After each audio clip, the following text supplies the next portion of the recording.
What's up, guys? Welcome back to Newswave. Whole bunch of stuff to talk about today, actually. So you know what? Let's just get started. And the first thing we're going to talk about today is this interesting comment from THQ Nordic concerning the Nintendo Switch. Specifically, it sounds like THQ Nordic isn't too happy with the route that Nintendo has gone with. They had this to say: "We've been in touch with Nintendo about Switch for more than a year, so we've been looking at it for our current lineup, and we look wherever it's possible. It's a bit sad that they haven't gone out with a more beefy hardware, but it is what it is, so we just have to work our way around it." And this was from an article over with GameIndustry.biz, where they kind of talk about THQ and THQ Nordic and how THQ kind of made a comeback after kind of dropping off the face of the earth back in the mid-2000s to 2007, somewhere in there. But the real thing here is there are always going to be some developers that just don't like Nintendo's path, and that's just the way it is. Nintendo is trying to be unique, and then of course there are people who say, well, if Nintendo had just built a box like the Xbox One, like the PS4, for example, and put Nintendo games on there, that it wouldn't be that interesting to them because they like Nintendo innovating. And that's kind of something that I think the industry, especially the games division, needs. They need a company to kind of go out of their way to be different, not be the same. Really, Nintendo realized, I think, a while ago when they were on this downward path leading up to the GameCube, that building the same old system with other companies, like in that case, like Sega and Sony, that it just wasn't going to get them anywhere. Especially then, that breaking point, I think, was the GameCube, when it was Xbox, GameCube, and PS2, and they all kind of did the same thing for the most part, minus the GameCube's ability to play DVDs, obviously. But for the most part, Nintendo realized we gotta do something different. They have a big success with the Wii.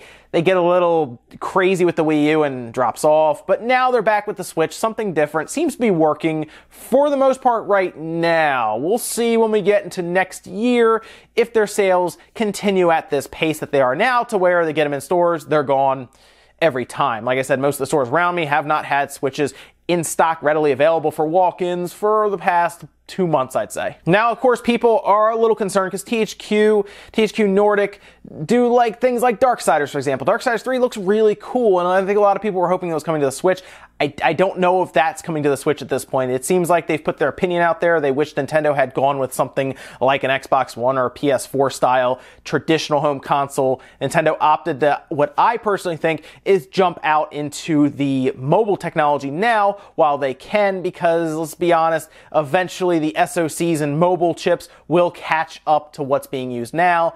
And eventually, a lot of the high-end game consoles will be fighting over things like 8K or 16K, whatever's, 10, 15 years down the line. And then all of a sudden, the hybrid consoles, like whatever Nintendo's console is at that time, will be just doing 4K, and people will start to realize there's not a massive difference when we start getting up in resolution, and maybe they're looking for something different in terms of how we actually play our games. But I'm curious on your guys' take here. Is it good for Nintendo to innovate consistently and just try something different, or would you prefer that they made a traditional console? Really, no answer's incorrect here. You can go either way and make a case for it. I'm just curious what you guys think. Next up, we had the Xbox One X have benchmarks released, interestingly. Eurogamer and Digital Foundry actually broke the story and showed off just a huge amount of benchmarks that he managed to intercept, I guess, from developers. And here we are. We know exactly how the Xbox One X is going to scale compared to the regular Xbox One. Now, without getting too much into their video, I would recommend going and checking it out over on Digital Foundry's channel.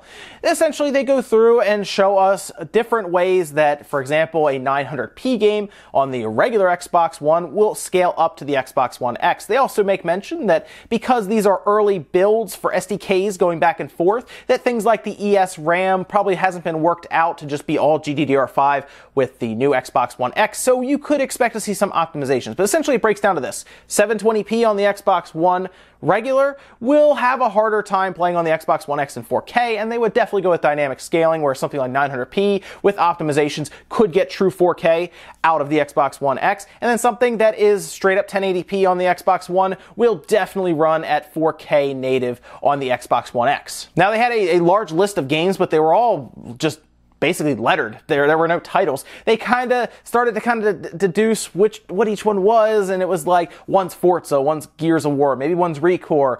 And then they found one that I think is Battlefront at 720p. Battlefront on the Xbox One X is probably not going to be true 4K. That will probably be an upscaling situation, but stuff like Forza, that's true 4K straight across the board, and it looks great.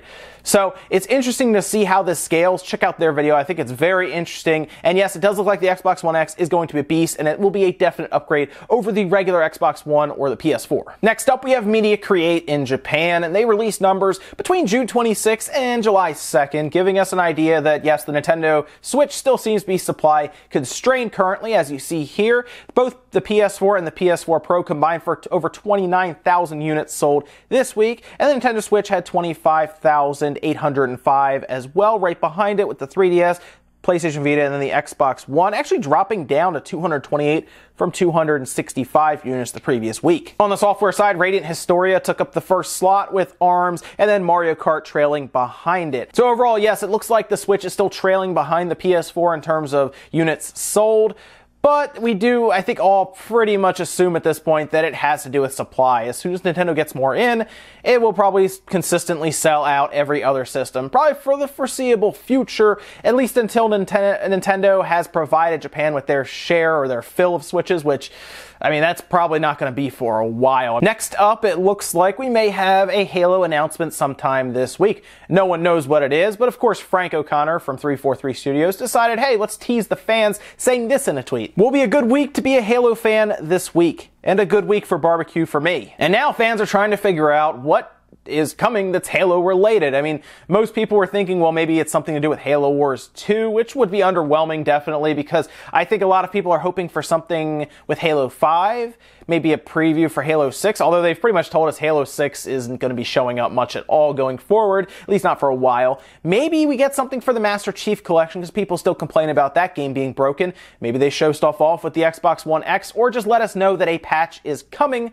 for Halo 5 or Halo Master Chief Collection for the new Xbox coming out. Really hard to say here. I don't know what they're going to announce, and who knows if it's even going to be that big. I mean, all he did was put a little tweet out here, but of course fans are going crazy and speculating. Either way, we'll keep an eye out on the situation to see what pops up, because I mean, it has to be soon, right? It has to be either today or Friday before we get to the weekend. And in our last bit of news, it's kind of interesting. It's about Mario Odyssey, and it looks like Nintendo may be doing away with the traditional game over screen that we've been used to for, what, the past 30-something years now? So over on Mario Odyssey's Japanese Twitter account, they posted a picture along with a caption that roughly translated to this: if Mario's health drops to 0, or if he falls down a bottomless pit, you'll lose 10 of your coins. But no matter how many times you'll mess up, there's never a game over. And this, I think, has fans on either side. Some people will miss the game over screen, because it looks like that not only they're getting rid of the game over screen, but if you only lose 10 coins, does that mean that the traditional 1-up is just not present in the game? And really, is there really any actual consequence to dying, essentially, to losing all of your lives, or in this case coins, because it seems to say no matter how many times you mess up, there's never a game over. So does that mean if you fall off a ledge, they just place you back, take 10 coins, and then you go again and again and again? And what happens if you don't have any coins? Because all they say is there's just no game over. Does that mean that if you fall off the ledge with no coins, maybe it puts you at the beginning of the world and you have to then retrace your steps back to where you were? Because that sounds like it's basically a game over without the game over screen. So yes, you have some fans that are like, well, I'd missed the traditional elements, and maybe the difficulty's not there for that. Although when we were watching some of the live stream, it looked kind of hard at times. And then there are other people saying where the game over screen was just it was a waste of time. Same with lives. I mean, it seems archaic at this point to have a certain amount of lives that you run out of, and then you just end up going back to the beginning of the level anyway, and just redoing it with 5 more lives that you've been given. So you can kind of see it on either side, right? I'm not really sure myself how I feel. I kind of want to see where they're going with the, I guess, the 10 coin per try method here, and I'm curious what you guys think on this one, because this is interesting. It's definitely different from Mario in terms of gameplay. I mean, the whole game looks different from Mario, right? You're possessing, well, I shouldn't say possessing, you're inhabiting people. But it's really funny to see. I need to know what else goes along with this. Can it really be that simple? You fall off a ledge, you lose, you run out of health points, and then you hand over 10 coins that are all over the place, by the way. Coins are everywhere. And then you just go on about your day. Is that really how it works? It's interesting. Fortunately, we're getting close to the release date. It's not terribly far away, but Now I want to play it more just to see what's going on. That's it for Newswave today, guys. Make sure you comment, like, subscribe, all of that good stuff. Let me know what you think about any of the stuff we talked about today, whether it's the Mario Odyssey 10 coin rule where you just pay out coins and you're back in the game. Or let me know what you think about THQ not enjoying the hardware side of the Switch, and maybe you're on the side of the Switch needs more power, or maybe you're on the side of, you know what, Nintendo's trying to innovate and they should stick with it because you never know what the future holds if you just keep innovating. Who knows what they figure out? I mean, that's the whole point, is to try new things and be unique and not be the same all the time. It sets you apart. Also, let me think about the Halo announcement. What do you think it is? I'm hoping, I mean, I'm shooting for the stars here, guys. I'm hoping for Halo 3 on the PC, right? That would be cool. That's it for now. I'll see you guys next time.